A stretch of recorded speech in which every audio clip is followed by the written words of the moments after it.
It's that time again. Good morning to you, Grenada, Carriacou, Petite Martinique, the rest of the Eastern Caribbean, the rest of the world. It's Good Morning Grenada for this historic Thursday, March 13th, 2025. 46 years ago.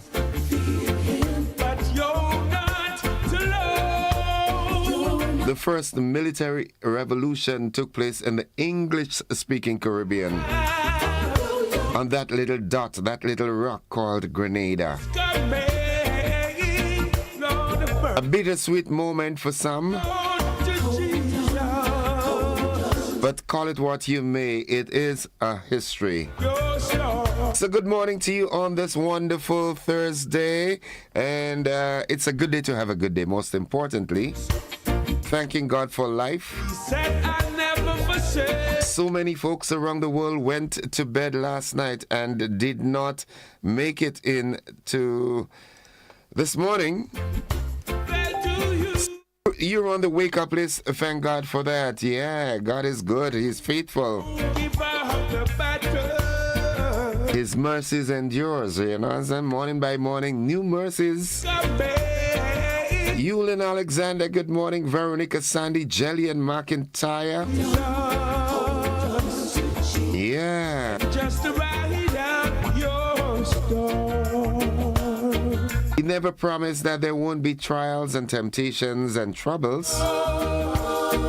What he's promised is that he's going to be with you right through them. Monica Merose Williams, good morning to you and Daddy Godwin. How are you doing? Nice.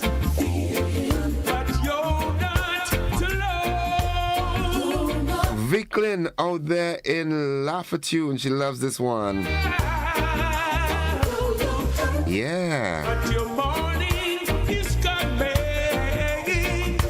I think we're just gonna let this one sinking.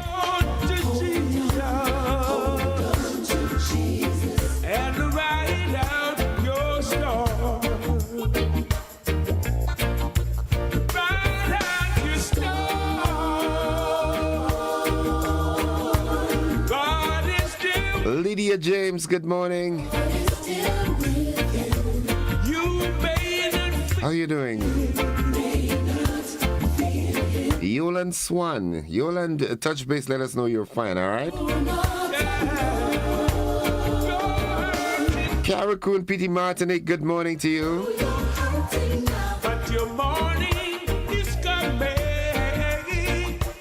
Hold on, hold on. Just hold on.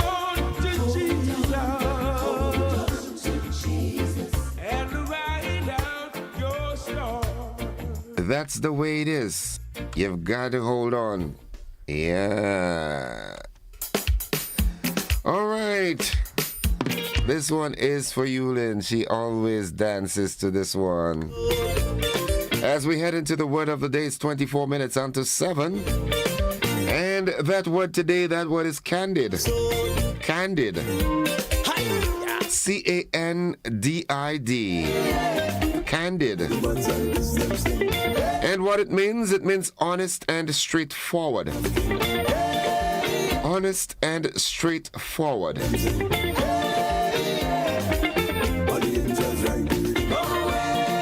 Here's how we can use that word in a sentence. His candid feedback helped her improve her work. His candid feedback helped her improve her work.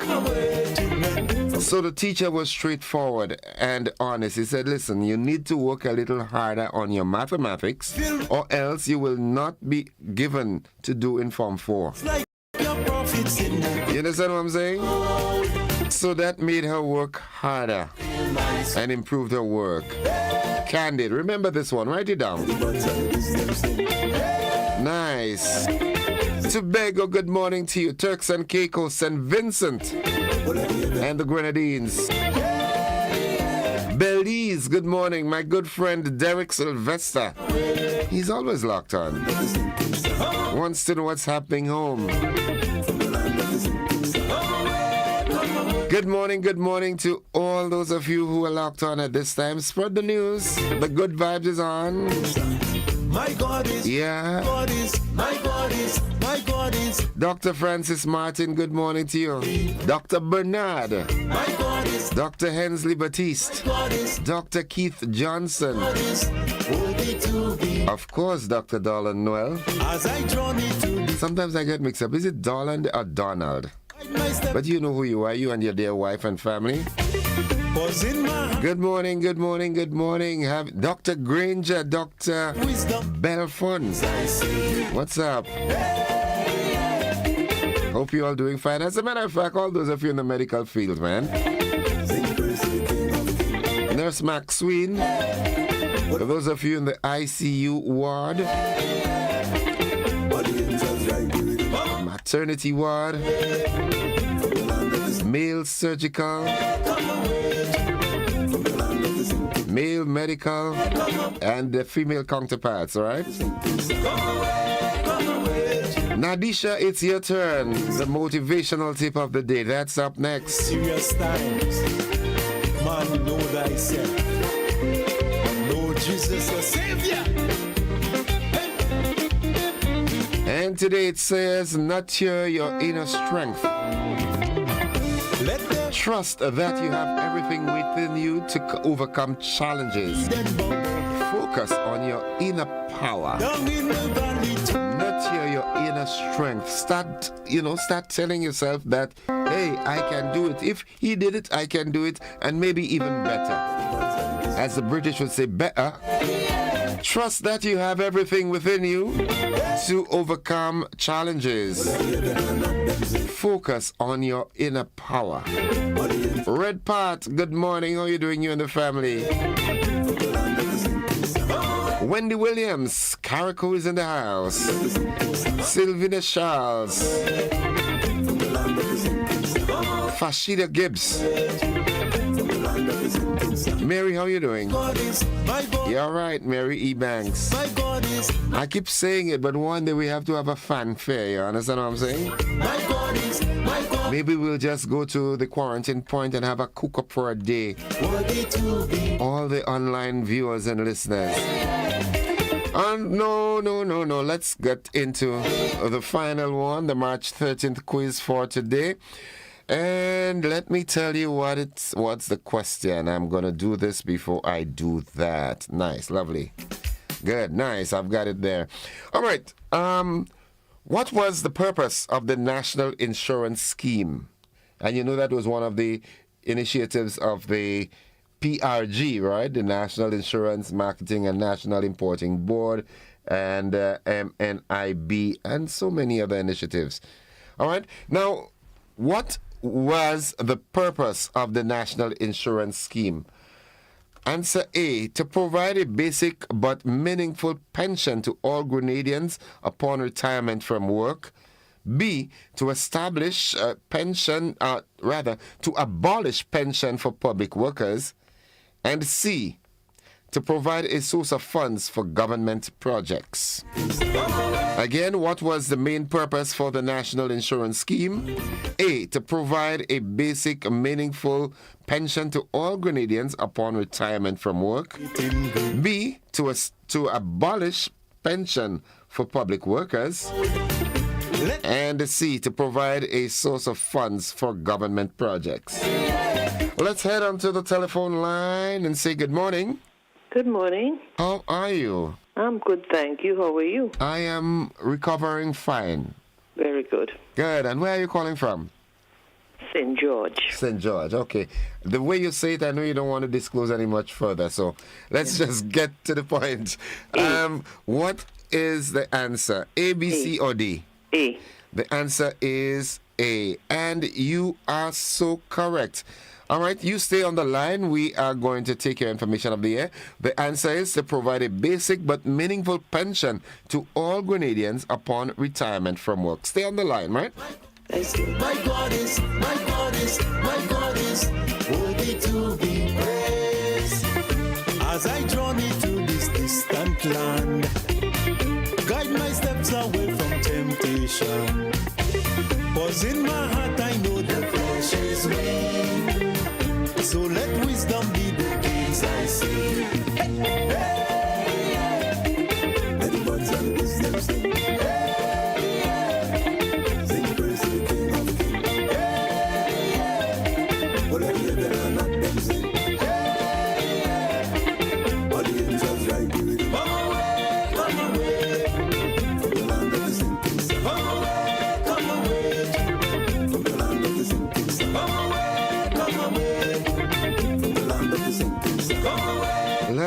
Lovely. 17 minutes on to. Want to say congratulations to H. Raymond from Grenada in St. George. And she is the winner for the March 13th quiz this morning. Congratulations to you. 17 minutes on to 7. Let's see what's buzzing this morning. What's buzzing? Well, we had 2 elections yesterday. The Grenada Union of Teachers had the election of officers for the executive, and so too did the Public Workers Union. We have a new leader in the Public Workers Union, in that person of Daisy Hazard. All right. Daisy Hazard is the new president of the Public Workers Union. Also on the local scene, police to receive over $6 million in salary upgrade. In the region, new visa requirement for Trinidad and Tobago citizens entering the United Kingdom. Internationally, the trade war escalates as Trump pledges more tariffs. And in sports, the Grenada senior men's national football team is set to make history on March 19th as they face Russia in a landmark international match. Well, of course, you'll get the details to these and more in the AM edition of News, Sports and the Weather, which comes up right after these messages.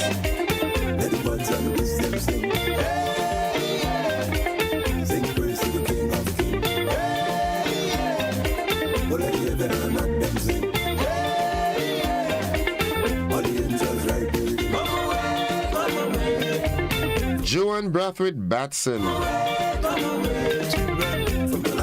Kathy and Adams, how you do? Izuri and Solange are hugging a kiss for me, right? I ain't have to tell you to give Kenneth that. That belongs to Kenneth. Folks, the AM edition of News, Sports and the Weather comes up right after these.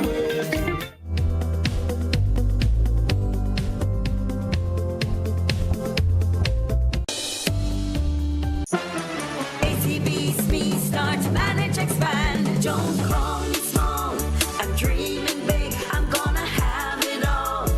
ACB's me, start, manage, expand. Taking on all my competition, got the whole bag's attention.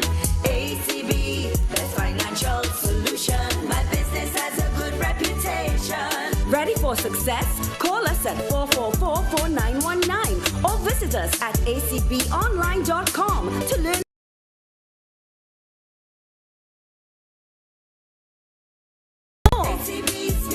Start, manage, expand your business today.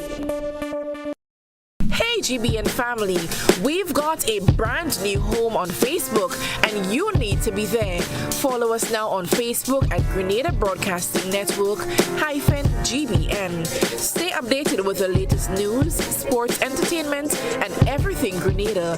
Don't miss out. Like, follow, and share. Grenada Broadcasting Network. Stay informed, stay ahead.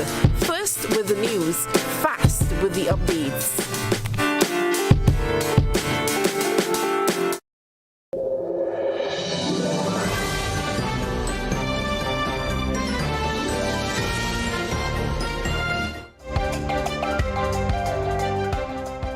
This is the GBN Morning News for today, Thursday, March 13th, 2025.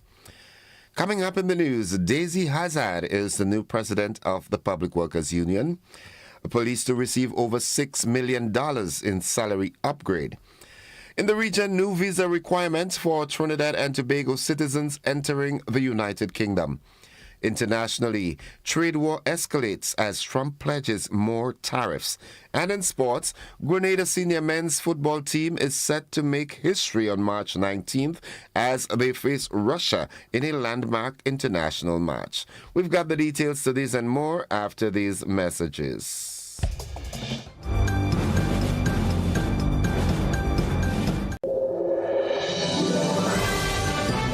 Grenada, the moment you've been waiting for has arrived. The Spice Mass Corporation presents The Unveiling, where elegance meets excitement in a night of beauty, artistry, and anticipation. On March 14th at 8 p.m., the Trade Center Annex transforms into a spectacle of grace and grandeur as 7 remarkable contestants are revealed, each vying for the coveted title of National National Carnival Queen 2025. Indulge in an evening of live music, captivating performances, and pure enchantment. Dress to impress. Formal, fiery, bold, fearless. Enjoy complimentary wine on arrival as you immerse yourself in the magic. Tickets are $100, food inclusive. Available now at Go to Fet, Grenadian Optical, Town and Grand Anne's, and Gittins Pharmacy, Grand Anne's. The Unveiling, March 14th at 8 p.m. A night of elegance, a moment in history. Will you be there?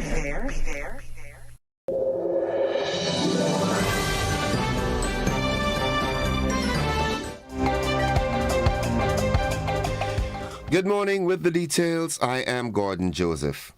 Outgoing Public Relations Officer Daisy Hazard has been elected President of the Public Workers Union. The keenly contested election for leadership of the largest union in Grenada ended late last evening. Reports indicate that Hazard emerged victorious over Finbet Thomas in a keenly contested vote. Brian Grimes, who chose not to submit a re-election bid for a third term, will oversee the handover on March 27th. The full executive will be revealed in a later bulletin. And of course, we intent on having Miss Daisy Hazard as my guest here this morning on The Conversation.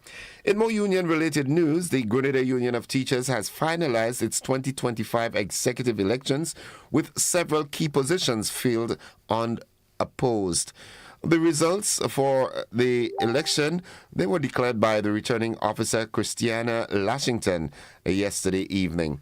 The President General, Jude Bartholomew, he was unopposed. The First Vice President, Tommy Duncan, was also unopposed. The General Secretary, Melissa St. Rose, was too unopposed. The Second Vice President, Ernest Richardson, Assistant General Secretary, Rikisha Phillip, Treasurer Richard Pierre, and Trustees Antonio Batiste, Kennard Mark, and Trevon Simon. We'll give you a more comprehensive story in a later newscast.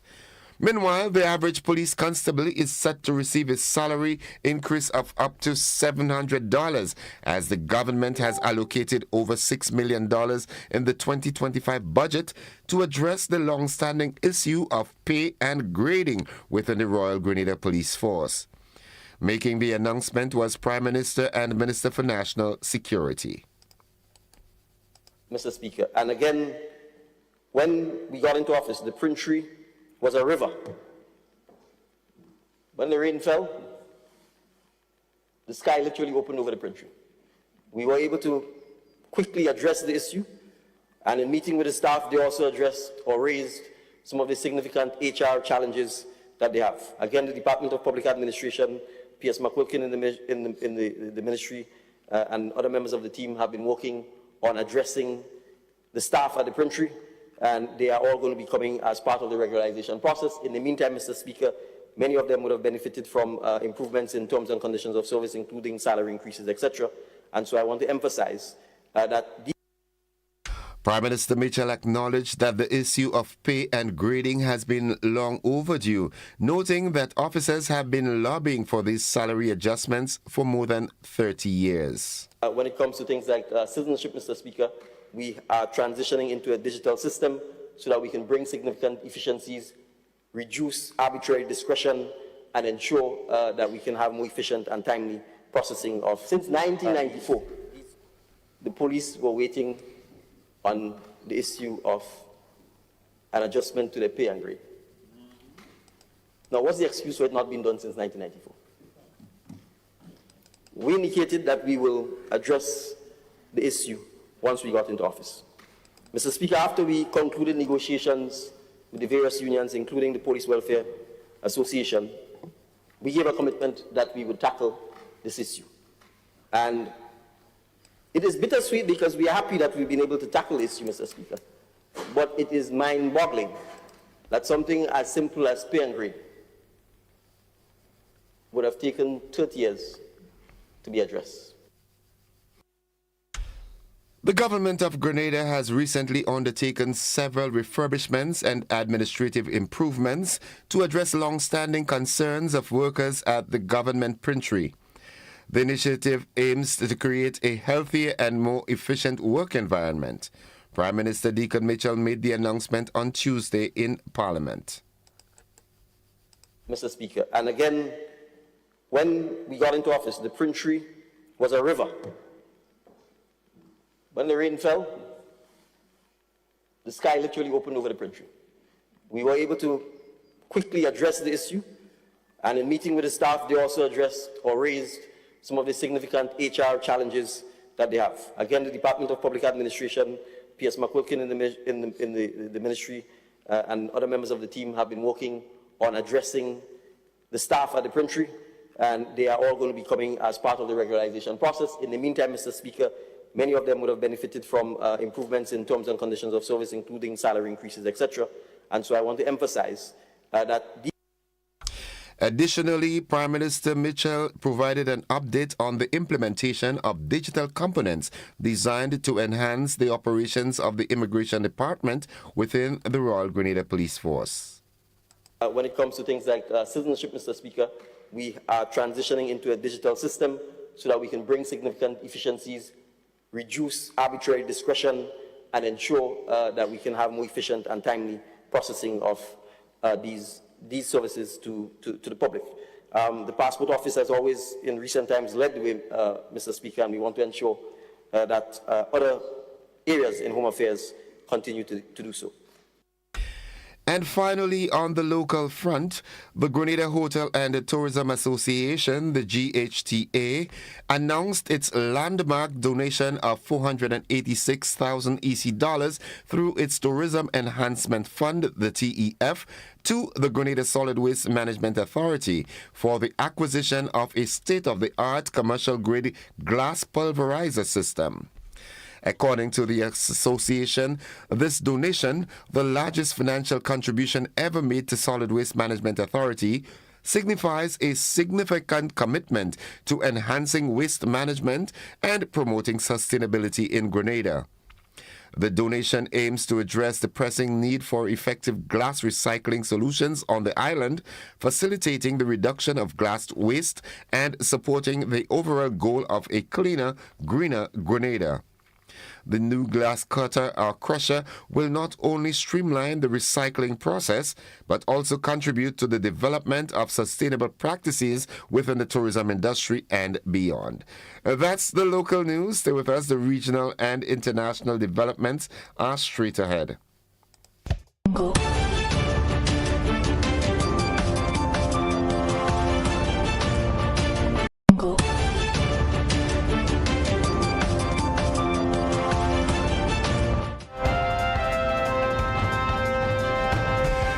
In the region, new visa requirements for the citizens of Trinidad and Tobago who want to enter the United Kingdom. We've got this and more in the OCM News Report.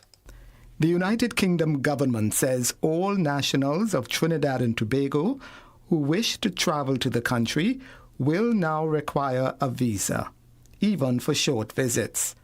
The British High Commissioner to Trinidad and Tobago, John Dean, says the move takes effect from today. Via a post on social media, High Commissioner Dean says one reason is that there has been an increase in certain applications. From today, the 12th of March 2025, we are introducing a visitor visa requirement for nationals of Trinidad and Tobago travelling to the UK. This means that all Trinidad and Tobago nationals must obtain a visa before travelling to the UK for all visits. Trinidad and Tobago nationals will no longer be eligible to travel under the Electronic Travel Authorisation Scheme, and those planning to transit through the UK will now need a direct airside transit visa. In any country, including the UK, security, including border security, has to be our priority. We regularly review our visa and immigration policies to ensure they remain effective. He notes this may be very disappointing, but there is reason for the move. On this occasion, there's been a significant increase in the number of unjustified asylum applications by Trinidad and Tobago nationals at the UK border. Unfortunately, the actions of a small minority have meant that our ministers have had to take the difficult decision to introduce a visa requirement. There will be a short transition period until 23rd of April 2025 for visitors who already have confirmed travel booking and an electronic travel authorization. You can find all the info about this period, all other requirements, and the application process on the UK government website at the link in the description. The country's CARICOM and Foreign Affairs Minister Dr. Amy Brown said this morning the move is within the rights of the UK as a sovereign nation. However, he says his government... Looking further afield, U.S. President Donald Trump has pledged to impose more tariffs after his latest move to introduce import taxes on steel and aluminium entering the U.S. prompted retaliation from the European Union and Canada. Trump said, of course, he would respond to the countermeasures, repeating his warning to reveal reciprocal tariffs next month on countries around the world. Whatever they charge us with, we're charging them, he said. The threat marked a further escalation of a trade war which has rattled financial markets amid concerns over the impact on the economies and consumers in many countries around the world, including the U.S. On Wednesday, Trump moved forward with the plan to widen U.S. tariffs on steel and aluminium, imposing a blanket duty of 25% and ending exemptions that the U.S. had previously granted for shipments from some countries. That followed an order earlier this month that raised levies on China's imports into the U.S. to at least 20%. Trump has also threatened tariffs on a range of more specific items, including copper, lumber, and cars. President Donald Trump said U.S. officials are headed to Russia to discuss a potential ceasefire in Ukraine. The news comes after Ukrainian officials agreed to a 30-day ceasefire following a highly anticipated meeting with American officials in Saudi Arabia. Earlier, Secretary of State Marco Rubio said that the ball is truly in Russia's court and that the U.S. believes the only way to end the fighting is through peace negotiations. The Kremlin has said it is studying the ceasefire proposal and that a phone call between Trump and Russian President Vladimir Putin is possible. And finally, Americans are not impressed with President Donald Trump's stewardship of the economy, according to a new CNN poll conducted by SSRS. Putting Trump underwater on the nation's top issue, even as he sees ratings among the best of his presidential career in other key priorities. We have more in this report. We have President Trump in our brand new poll at 45% approval. This is for his handling of his job overall, 54% disapproval. So upside down, obviously, underwater, Kate. But look at that 45% number over time for Donald Trump. In his entire first term, that was his high watermark that we had in CNN polling. It appeared in 8 years ago, March 2017, around this time, in his first time around. And towards the end of his presidency, at the beginning of COVID, would rally around the president moment in May of 2020. That's when he hit 45%. He left office with a 34% approval rating in 2021. So this 45% that he's at right now, that was his actual high water mark last time around. Yeah, I mean, it's like underwater, but better than he's done. The economy, of course, remains an issue top of mind and of concern for most Americans, likely only getting more top of mind and more of concern. What are Americans saying in this poll about how they think the president is handling all of this, with a relevant note that this poll began and ended before the massive stock market sell-off that we've seen this week? Yes, but not before the chaos we've seen over the last 3 weeks. Exactly. And I think that is reflected in the numbers here. You are right. The economy is issue number one by far for Americans, as indicated in this poll. His approval rating on this issue is 44%. Trump's disapproval rating, 56% of Americans disapprove of his handling of the economy. We've never seen him that far underwater and upside down in terms of approval and disapproval on this issue in his entire presidential career. That's the regional and international news. Stay with us. The sporting highlights are straight ahead.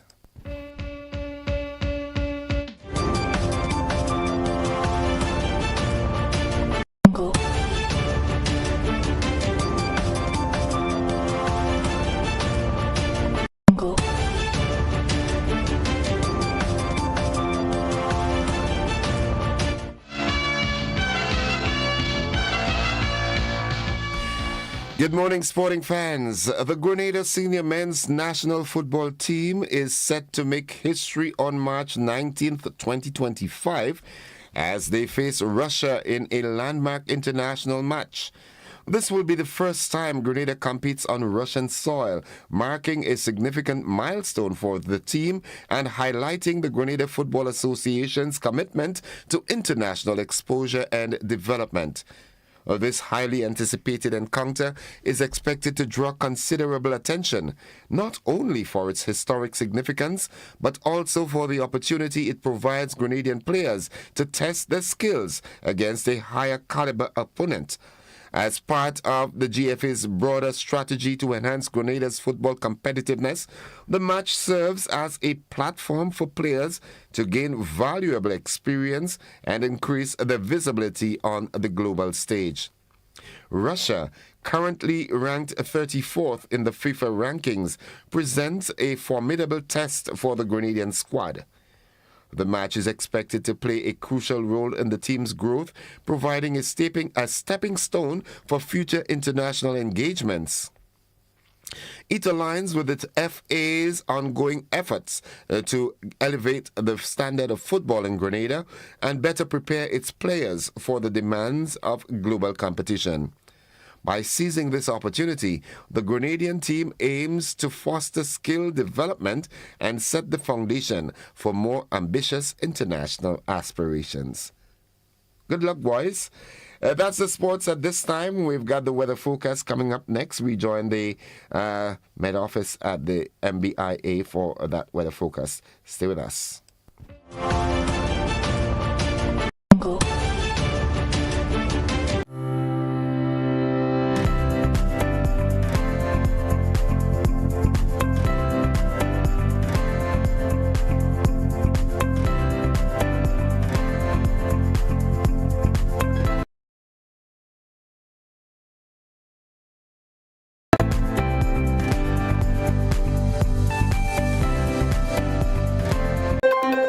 Got something to share? Call us at 440-1252. WhatsApp 405-3052 or 407-8458. Or email gbnnews@gbn.gd. GBN News, first, accurate, voted #1.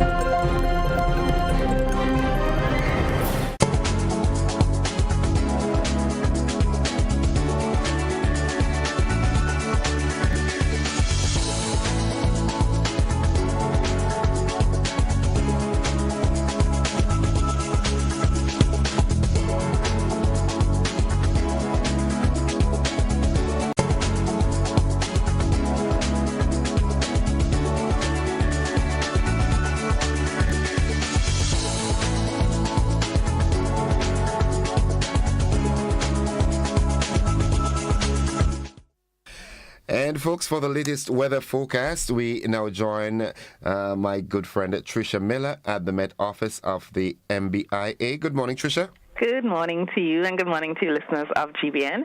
It's a fair morning here at the airport. Winds are calm. Barometric pressure 1014.9 millibars, which is above the mean and it is rising. Present temperature 25.5 degrees Celsius. Relative humidity 86%. Yesterday's maximum temperature was 29.5 degrees Celsius, and the minimum temperature last night was 24.6 degrees Celsius.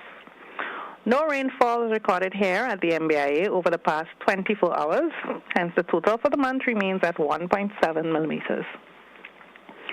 Now the public forecast valid for today and tonight for Grenada, Carriacou, and Petite Martinique. The weather is expected to be generally fair. Winds east-northeasterly to east-southeasterly at 10 to 20 miles per hour. Today's maximum temperature is expected to get up to 30.5 degrees Celsius. Seas light to moderate, waves 3 to 5 feet in open waters. Tides will be low around 10 a.m. and high about 4 p.m. Sunset this evening at 6:17. Sunrise tomorrow morning at 6:15. So just to recap, the weather is expected to be generally fair. From the Met Office, Tricia Miller. Thank you very much, Tricia. Have yourself a wonderful day now. Thank you, and same to you. Folks, the weather forecast came to you with the kind compliments of Rennick & Thompson Company Limited.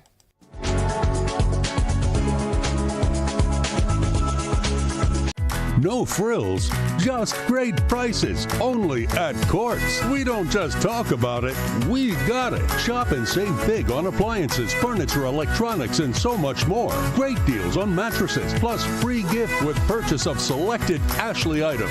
Plus, with Ready Finance, get it now, pay later. No fine print and no tricks, only at Courts. Bringing value home. Special conditions apply. Offer runs from 25th February to 24th March 2025.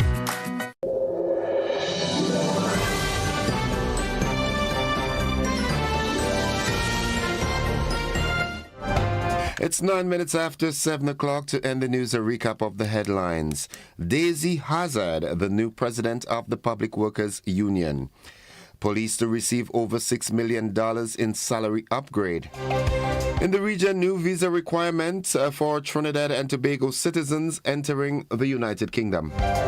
Internationally, the trade war escalates as Trump pledges more tariffs. And in sports, Grenada Spice Boys, the men's national team, is set to make history on March 19th as they face Russia in a landmark international match.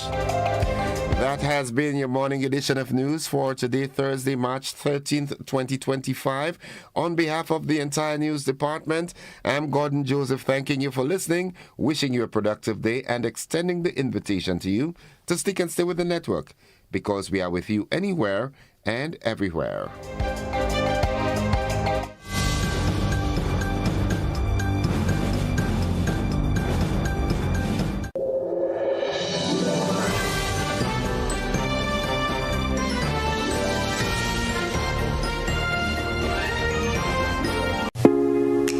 Agritech Limited Grenada is your one-stop shop for all your farming needs.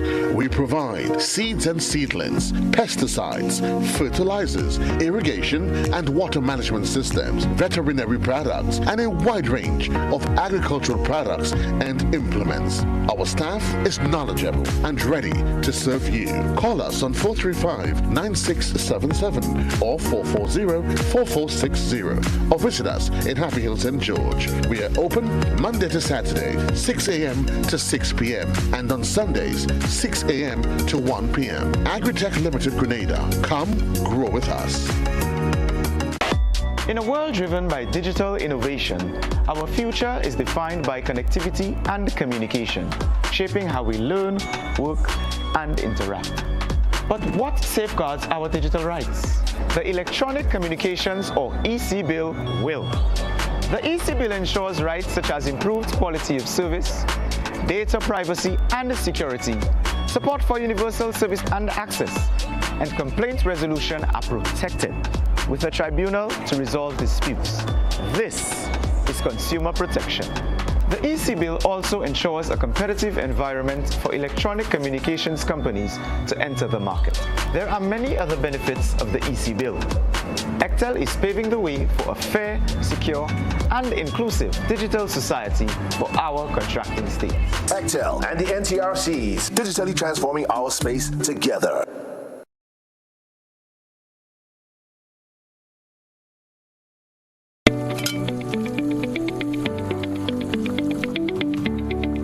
How am I supposed to finish cooking like this? I wonder if climate change is behind all these water shortages. Time to think about the future. It's really time to invest in a proper water storage tank, you know. What water tanks you guys have available? We have 450 gallons for a family of 3, 800 gallons for a family of 5 and 1,000 gallons for a family of 7. Purchasing any of these tanks will ensure that you have enough water stored. Don't be like me and wait until you're out of water. Be smart. Be prepared. Invest in a proper water storage tank today.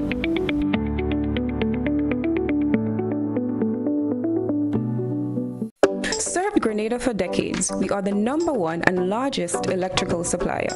Hi, welcome to Sunny Electrical. How may I help? We offer electrical wiring accessories, tools, and appliances for all residential, commercial, and industrial applications, which is what we are known for. And we expanded our products with new innovative ways to modernize your home. New homeowners will be captivated in our lighting showrooms. Some more pendant lights here. These are very multifunctional because they can work for kitchens, living rooms, bedrooms. We have a wide selection of lighting, ranging from indoor to outdoor and solar. We are also available for site visit services to assist you with selecting the perfect light for your forever home. We are located at Dusty Highway in Grenada, St. George. Sudden Electrical. Best value, expert advice, quality products. We hope to see you soon.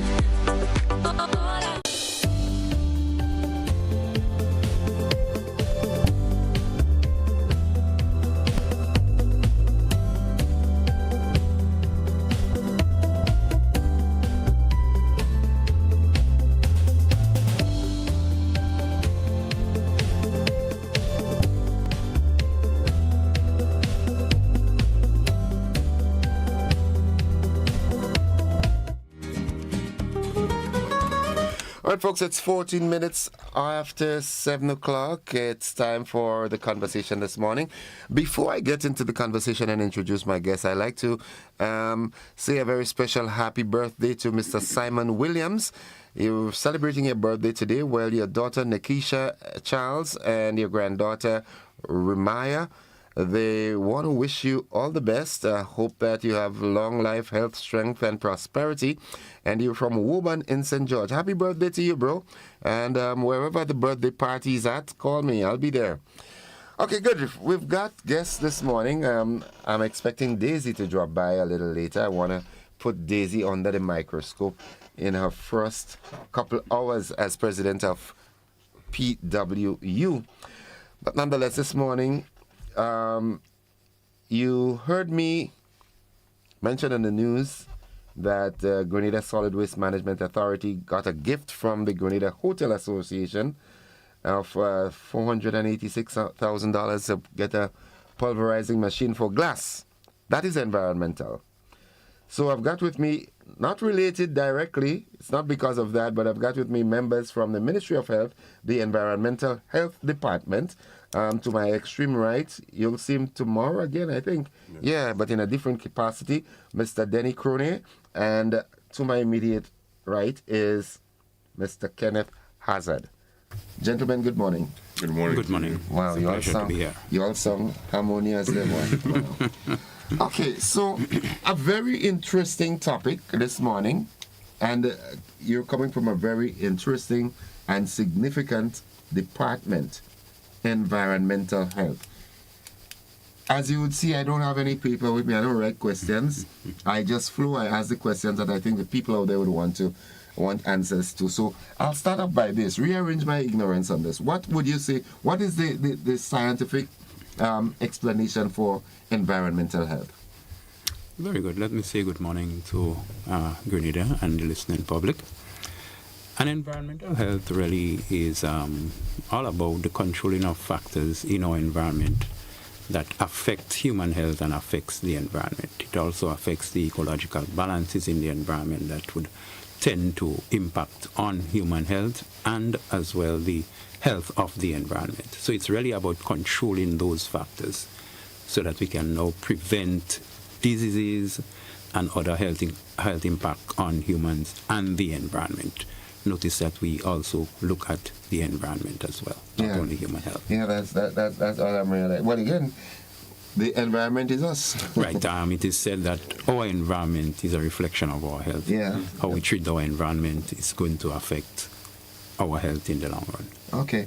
And what is the state of environmental health in Grenada from your department's assessment? Are we doing fine? I mean, there are countries in the world, when you look at the air, you can see the pollution. You look at India, you look at China, you can see the smog and everything like that. From an atmospheric environmental relations standpoint, how are we doing? We do have some concerns in Grenada, especially it relates to the management of solid waste. The management of illegal dumping is a major issue in our country, affecting both land and our marine resources. We do have some pollution with regard to, water pollution, especially in the marine environment, or rivers or seas. There are times when you go down to the beach and you would see a lot of algae. And it's all because we are not managing, especially the disposal of our waste in a manner that would protect the environment. The beach is the same place that we go to bathe. Some persons use the river for a number of reasons, including, in some instances, the drinking of the water. Sad, eh? Yes. And sad that we have people still have to use river water for drinking water nowadays. Yeah. And but it's still prevalent. Well, of course. And when you, once you pollute that water and then use it, it's going to affect your health. You're going to increase the risk of the transmission of diseases. Okay. I'm going to my good friend, Mr. Crony. And what's your role in that department? What do you do? Well, to the listening audience, I'm Denny Crony, and I'm an environmental health officer. I'm a district environmental health officer. And our responsibility is numerous. And when I say numerous, we can go as far as shop inspection, school inspection, restaurant inspection, port health, flight surveillance, liquor license, and we can go as further. I hope your pay reflects all these titles that you, because that's a lot of work. We should do. Okay, let's not go there. Okay, let's leave that for another conversation. All right. But it's interesting that you raise all these points, because people, when you talk of environmental health, people would tend to think, okay, it has to do with industrialization, the waste emissions, and you mentioned it as well, waste disposal, proper waste disposal and so forth, but I did not realize that it encompassed all these things that you highlighted, inspection of liquor licenses and all these sort of things like that. I like to ask that because life is comparative and comparable. So from a regional standpoint, because I know you would interact with your regional counterparts, how are we doing? Well, we do relate to and collaborate with the rest of the region in a number of areas. We are in collaboration with people like CAFA, CAFSA, that is the Caribbean Public Health Agencies, these different agencies that deals with food safety. We also deal with Codex, and we do attend the International Codex Alimentarius meetings. In fact, I was there only last year, where Codex make all these standards, the Codex standards set in bodies and so on, meetings and conferences. So we do relate. We also relate with all our public health and environmental health colleagues around the region. We do have these, what we call a One Health meeting, and One Health really is looking at health in general, looking at the health of humans, health of animals, health of the environment. So it's an approach that takes in everybody. So we also collaborate with the Ministry of Agriculture, because they are also involved with food safety. And that is Ministry of Agriculture, not only in Grenada, but around the region, as well as the Bureau of Standards, who is also one of the other competent authorities for food safety. So we do collaborate on a number of issues. We do have regional meetings and conferences and workshops that we all collaborate and attend together, both within the region and on an international scene. So it's safe to say that your department is really like the police for environmental health. Having said that, what is your most critical concern as it relates to environmental health in Grenada? Well, right now we have what we call our focus areas, and food safety is one of our critical areas. We are very much involved and concerned about food safety, and so we're taking a very vigorous approach where it comes to food safety. And the other thing is vector control. As you know, we have had a number of outbreaks of dengue and other vector-borne diseases in the past, and up to last year, we have been plagued with increased dengue cases. And the other area, as I mentioned earlier on, is illegal dumping, and that's one of the areas we are going to be taking a very vigorous approach. What area of food safety that is critical to you? What happened? Does it have to do with restaurants and roadside parlors and so forth? The handling and preparation of food? Yes. So, as environmental health officer, we play a critical role when it comes to food safety. When it comes to the inspection of establishment to ensure that they're up to standard when it comes to handling food for the general public. And we can definitely say that we are on the ball, but we are trying to empower food handlers to be better, to take the standards to a different level so that they can handle food and prepare food in the best way possible for the general public so that they can, avoid foodborne illnesses.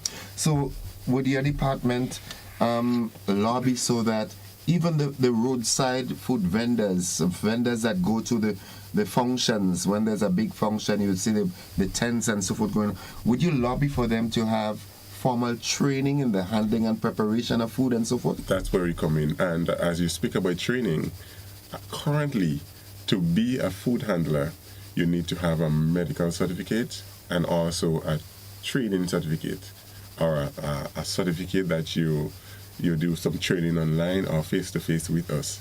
And then we issue you a food handler's ID. Okay. So training is yearly for us. We do training yearly. And it's mandatory. You must do it. It's mandatory. Yeah, so let me just speak on that, because we have introduced a new process for acquiring the food handler's certificate. It was approved by Cabinet last year, and it is now being rolled out. We're still rolling off the old program along with it. So we're rolling the two programs side by side. Eventually, we're going to get rid of the old program and then move into the new program altogether. But part of the new trust is that all food handlers must experience some form of food handler training. And that can be gotten online through the PAHO website, or our officers do local training. Well, especially for hotels and bigger restaurants that have a lot of staff, we go in to the training. We annually have a food vendors workshop, especially around the carnival season. So that is something that happens on an annual basis. So the food vendors who especially go to the carnival to sell would come in to us. We do the training with them, give them whatever certification they need, because they must have something to show the carnival committee that they are indeed trained and would be able to provide safe food for clients. So that's a requirement. It is often said that we are a nation of lawlessness, right? So you'd find the laws are there, but the enforcement and the enactment of the laws are sometimes problematic. So ever so often, do you make impromptu visits to sites where there are functions and so forth and ask vendors there to present the documents? Because I can only hear in my mind's ear that you go to a big show, a big function, and you see someone there with a tent and a frying, and where's your vending license or your health certificate? And I ain't have that. I'm just trying to make a living. What do you do in those cases? No, as environmental health officer, we work constantly. So it doesn't matter whether or not it's from 8 to 4, but whenever there are events and so forth, and we could just pop by and show up. So it's not a matter of how big your show is or how small your event is. Once there's an event, we can just show up and do an inspection. Okay, but what's about? I mean, in the case of an event, you know, a big promotion. I am presumptuous that the producer, promoter will ensure that they dot the I's and cross the T's. But the vendors on the outside that usually just pop up with a van or put up a little tent, or do you go to them? And if they in fault, let's assume they cannot present the documentation, what is your course of action? Now, if I may say, when we do like little events and things, like if there are food sites, people vending by the road, and we go to do inspection. For example, I'm passing and I see someone, shack up something by the road. It's within our jurisdiction to go and ask them if they have their medical certificate or if they have a food badge or food ID. If they don't, then we could, and they are not operating under standard, then we could ask them to leave. Okay. With the assistance of a police if they are being defiant. Okay. You were trying to come in? Well, I was saying that right now we have this formal thing happening especially with school sports, where our officers go to most of the school sports to conduct inspections on the vendors. So they just show up, and once you're there as a vendor, we look mostly for safe food handling practices. Of course, we would encourage persons and let them know that by law they must acquire a food handler's certificate. But we wouldn't necessarily ask them to leave just because they don't have the certificate at the time. But our main concern would be your food handling practices at the time. And that can happen for any event, including roadside vendors. Okay. Because every person once handling food must acquire the food handler's certificate. In fact, the new Food Safety Act, well, it was passed in 2015, requires all food handling operations, including food vendors. Well, the bigger establishments would have a license. Well, they have to be registered first. The smaller vendors would have to have a license under the Acts. We're not currently enforcing it as we're supposed to. We're doing our internal registration, but the Act requires that such persons do have a license. And there are fines under the Act for breaching the Act. Okay. All right. We've spoken quite a lot, and time is going on us. Daisy might be outside and saying, this hazard is hazardous. You understand? So another critical thing in Grenada now is waste disposal. I am not in that department, but sometimes it peeves me when I see the bad practices of dumping here or there. We still have people in this day and age who will be driving in a vehicle and just throw out a bottle. Well, let me say that it is an illegal practice to dispose of waste in a place that is not authorized. Okay. In fact, the only authorized disposal site in Grenada is the Perseverance landfill, which is managed by the Grenada Solid Waste Management Authority. And we do have a Waste Management Act. And we must say that the Act has some very stiff penalties, from about $10,000 up to $100,000 plus. And imprisonment. And imprisonment to go with it. It didn't say, it says and. Oh, so you could be fined and confined. Right. And confined. Yes. So the authority is the one who would design the whole system and decide where persons can, well, not dump in this case, where they can put the refuse out for collection. And we have an issue with persons putting out the refuse any place, anytime. We want to say that public bins can only be set up by the authority in collaboration with the Ministry of Health. And the authority here is the Grenada Solid Waste Management Authority.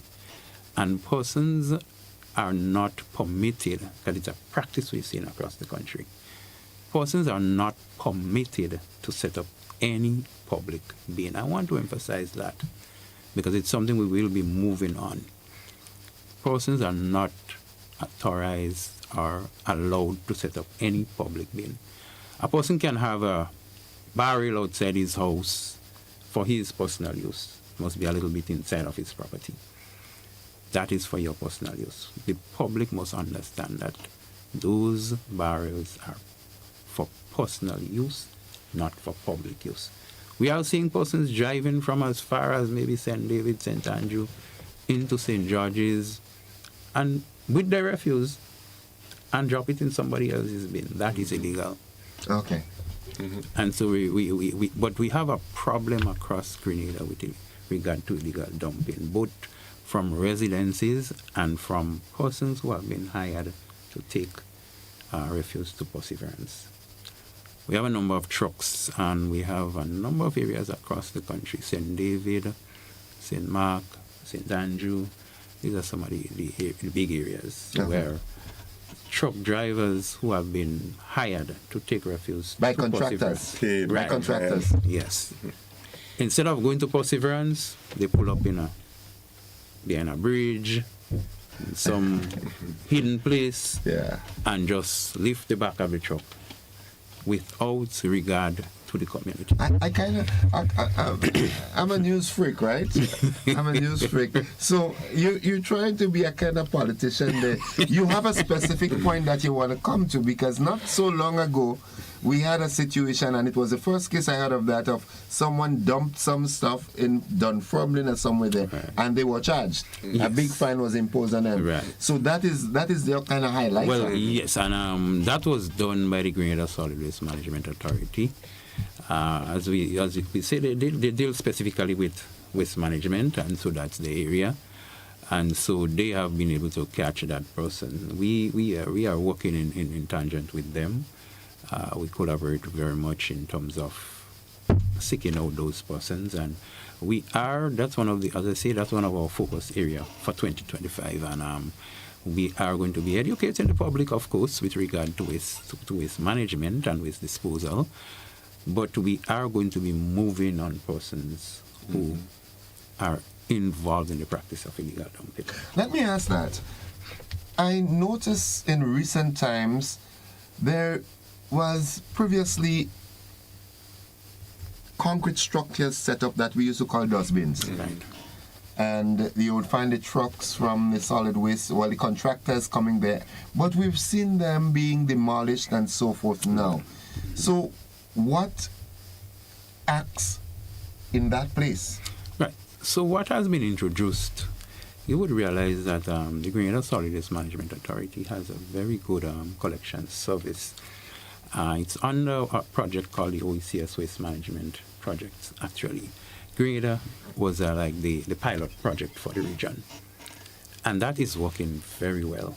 So a number of persons have been contracted as waste collection contractors, more or less, in every parish. And the Grenada Solid Waste Management Authority is on it's on maybe GBN program every morning. Twice a week. Right. Yeah. Good. I played one of them this morning. Informing the public as to the places of collection, times of collection. And so the public has those information. So each community has a specific collection day and time. What has replaced those refuse bins is what we now call curbside pickup. So on the day and the time of collection, or within the time of collection, persons would bring the refuse out, in bags of course, rest it by the what we call the curbside, close to the yard space, close to the road. Curbside sound North Americanish, but that's okay. All right. Yeah. It's called curbside in Grenada. And the trucks would pass, take up your refuse, and you don't see it again. Now, whereas the point that I'm raising might be considered minute or trivial, but even that, I see personally. I've seen it with my mouth, as the lady said. I've seen it, right, where garbage has been placed by the responsible householder, but not everybody. Dogs are tied and is in cage, and before the contractor trucks passes, the garbage at this.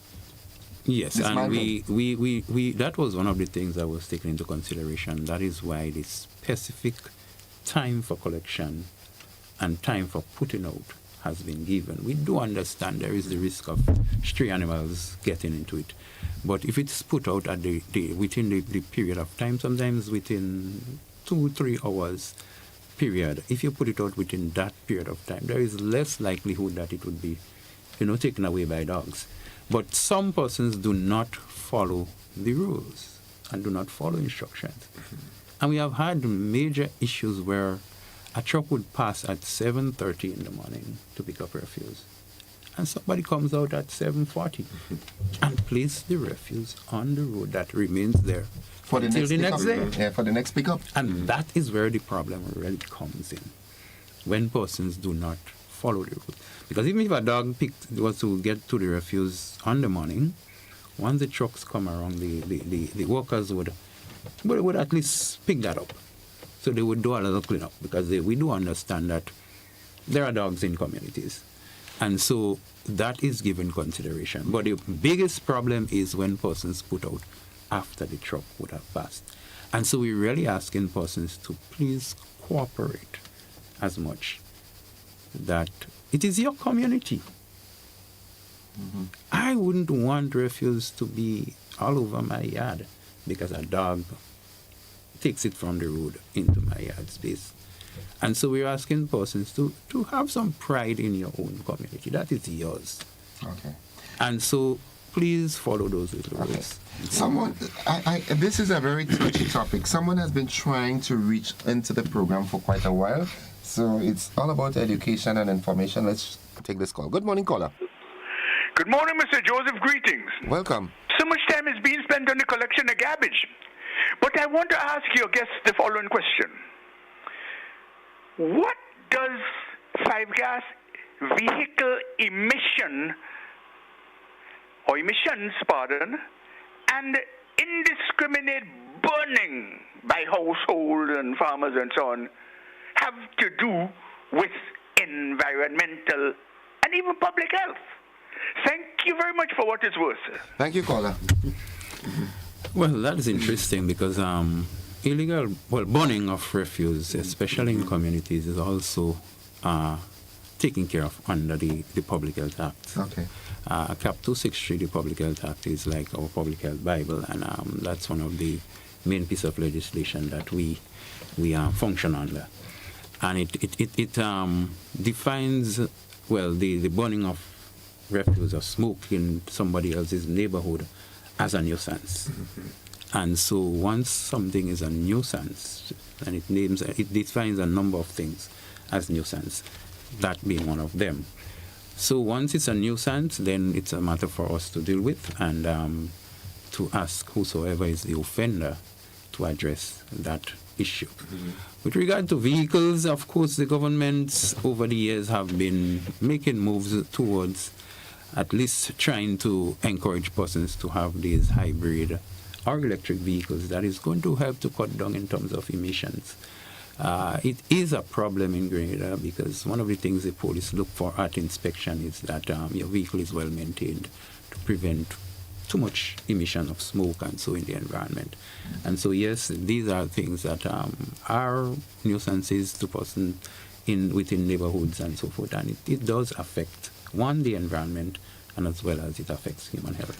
Gentlemen, we're out of time, so here's my proposal. I have never had a conversation with you all before. I would like to make it a continuous something. Ever so often you visit us, because this is one of the things that people trivialize. We think that, public health is just how you throw it, but there are so many more things to it. Of course. So we have to end here, but I'll give you both 30 seconds. You're not singing, you're talking. All right? You're not singing, you're talking publicly. So as it relates to food safety, I just want the general public to know that as officers, we are out in the field and we are definitely doing inspection. And you are going to enforce the law. We're going to enforce the law. We are here to educate and to help establishments to grow. We are not solely here to cause any, person to lose any profit in any way. But if your establishment is in a dilapidated state and is not adhere with our regulations, we'll definitely give you a statutory notice or have you temporarily closed for a number of time to take care of your state. Yeah, get your house in order. Yes, so we are out there, and we want you to have a mindset change, to change your mindset to public health, change your mindset towards, your whole establishment and getting your personal hygiene up to par, ensuring that you have the right equipment and so forth to do the work in the best way possible. And when you do that, you are not just praising yourself, but you are helping a whole community, you're helping a whole nation to fight foodborne illnesses. Thank you. Mr. Hazard. Just to follow up a bit on Mr. Cronin's point, I want our food handlers to know that you are the most important person where food safety is concerned. It's not the Ministry of Health. We are only the regulators, but the food handlers, the producers, the sellers, they are the most that is taught to you internationally. However, I just want persons to know that the Environmental Department is here to support the public and we are the preventive arm of the Ministry of Health. We're not like the nurse or the doctor who treats your illness, but we're here to prevent you from getting sick. And so we have a number of programs that is happening, vector control, food safety, waste management. And I just want persons to know that we have officers stationed in every parish, every district of the country. And so you can call in to any one of our district offices to have your issues resolved. One of the things we do a lot is complaint investigations. And so once somebody has a public health complaint, our officers would take that complaint and, of course, go out, conduct an investigation, and bring resolution to that. So we're asking persons to reach out to our officers. They are out there. You can go on we have a Facebook page and that introduces every one of our officers, give you their contact numbers and everything. So you can go on to the Environmental Health Facebook page and you can get all the information on every one of our officers and offices. Mr. Crony and Mr. Hazard, thank you very much. And like I said, this is going to be a continuous conversation that we'll have. We'll make the necessary arrangement because this is important. Public health is important. It's of paramount importance. So I'd like to have more representatives from your department frequent us here, that we can disseminate that information as best and as frequent as we can. Thank you for coming by. Thank you very much, and we'll take you up on that offer because it's one of our focus for this year. We want to educate the public as much, and we believe your platform solves that type of No, you need to say it the right way. This platform is the best for that. Well, of course, it's the best. Just say that. Thank you again. Right. Folks, we'll take a quick break. We'll be back after these messages. Don't you go anywhere.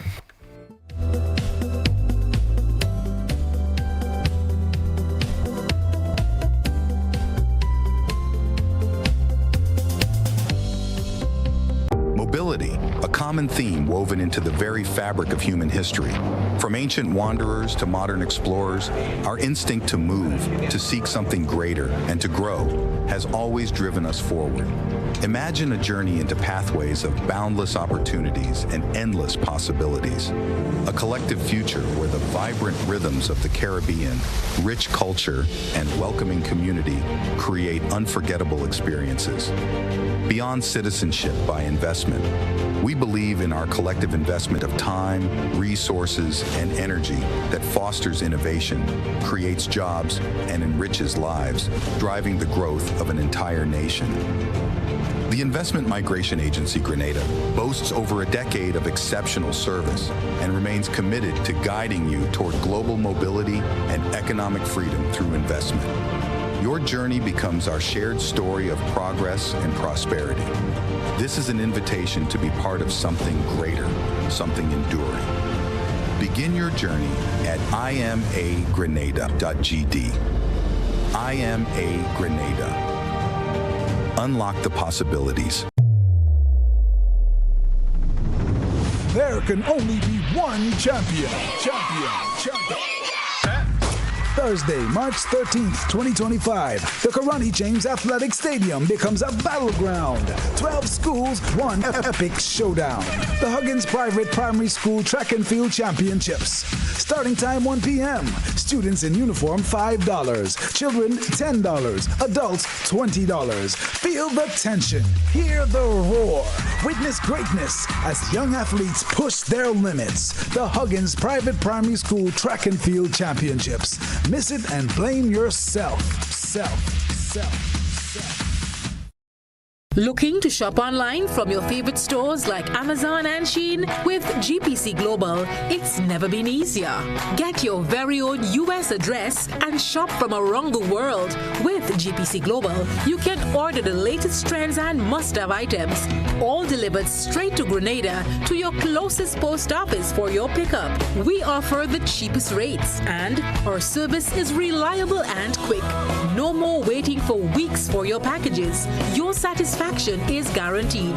Join the Grenada Postal family today and start shopping smarter. Visit us online at www.grenadapostal.com or call us on 437-POST. That's 437-7678. GPC Global, your gateway to the world.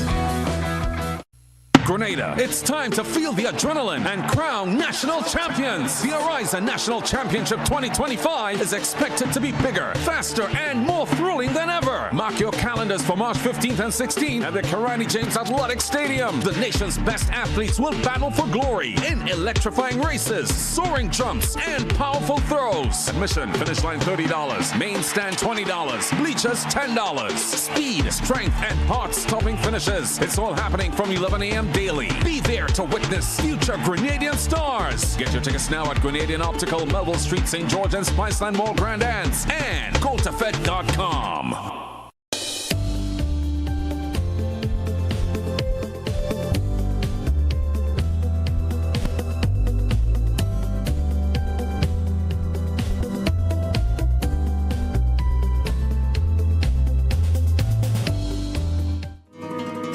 Okay, welcome back. It's 11 minutes on to 8 o'clock, and unfortunately, my other guest isn't here. So we do have some time for a conversation. Good morning, Spice Quinn, Rico Andrew, Mildred is here as well, Jennifer Lawrence, good morning. Who else? Magdalene Andrew, good morning. Catherine Phillip. All right, we do have some time for us to have a conversation. Because of the time constraints, I will not dictate what we talk about, but if there's something in your community, something that you just like to bring to the fore, something that is nonsensical, that is not nonsensical, something that is not going to demean, or, you understand what I'm saying? You get the drift. Good morning, caller. Welcome. Hey, morning, sir. How is everything? Everything is fine. If people constantly helping a while ago, I started calling get you. Now, when you put a bag on the outside of the street and thing, the human being will not bust all the bags. The human being is vagrant. But not all the bags on the side of the road. This bad dog might do much, but vegan people do more than a dog, human being. Okay. They bust all the bag and dig up all the bags, all them things on the side of the road. Okay. But I think for the fast station, I think for the fast station, vegan doing that. I think for the fast station, by our street place there. Okay. Vegan pass and bust all them. Okay, caller, thank you. Thank you for your concerns. Good morning, caller. Good morning. Thank you, Mr. Joseph. How are you this morning? I am recovering fine. How are you? Yeah, I'm just on the process today. People on the revolution of the March Revolution. There's a lot of things I support a lot of people did not understand. At the time, it was needed, in my opinion, because so everybody that then, and it's true for me, that's what I saw. We had a strong hold on Grenada, and it was becoming more dictatorial. And to me, he rode on the back of the poor people to get to power. But when he got there, he neglected the poor people. He associated more with the elite. He wanted to be with them, probably that's they're white. So he concentrated up in the south country with the hotels he had there. He had houses, he did tennis place, he married into the people could marry to them. But to me, he elected the people. So when Bishop and them took over Grenada, people were in dire poverty. People were living in squalor. We needed that change. But you see, what happened is that some of the PRG went to Russia and studied and they learned of the communist regime. So, but they wanted Okay, caller, I'm sorry. You're making a very valid point, but for some reason your connection is bad, and it's the transmitting of it is worse. So, unfortunately, I've got to get out of that call. Let's go to the other call. Good morning, caller. Good morning, Mr. Joseph. Greetings. Welcome. It's really saddening when I sit here and hear public officers had to do a job with acts of parliament as their tools in terms of reference that they refer to, for instance, in this case this morning, referring to indiscriminate burning and emission of the 5 poisonous gases that excessive vehicle emissions let into the atmosphere, and they consider it simply as, quote-unquote, nuisances. How unfortunate. But I end by saying this. Today, March 13, 2025. And I remember in Julius Caesar, back then in the literature, beware the Ides of March. And I say, long live the memories of March 13th, 1979. The closest our people had ever been to its total emancipation. How unfortunate. It imploded upon us by our own indifferences and our lack of thought into the future. But we cannot forget, those 4.5 years beginning in 1979, March 13, that brought real change to Grenada. Change that evidences itself today. Nothing has ever compared or can be compared in the history of this country that 4.5 years of the People's Revolution, despite of the abuses in certain cases which we cannot get away from. But I urge them, I beg them, I implore them to compare with the 30, 40 plus years after. Long live the People's Revolution of 1979 and what it has brought for this country. I do not want us to go back there with guns, but I want us to go back there in debate and conversation to face the facts which are creating conditions in this country leading us back to an implosion.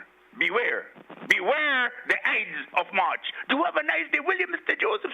Thank you, caller. Same to you, my friend. Good morning, Doc and Candy out there in Winnipeg. Good morning, caller. Welcome. Thank you very much, Mr. Joseph. Welcome to the program. Thank you. Well, it's Revolution Day, so I hope everybody listen to what Mr. Rolo is saying. But I call on a specific issue. Last week, or week before, I called you on the program, intimating the situation with a drain here in River Road.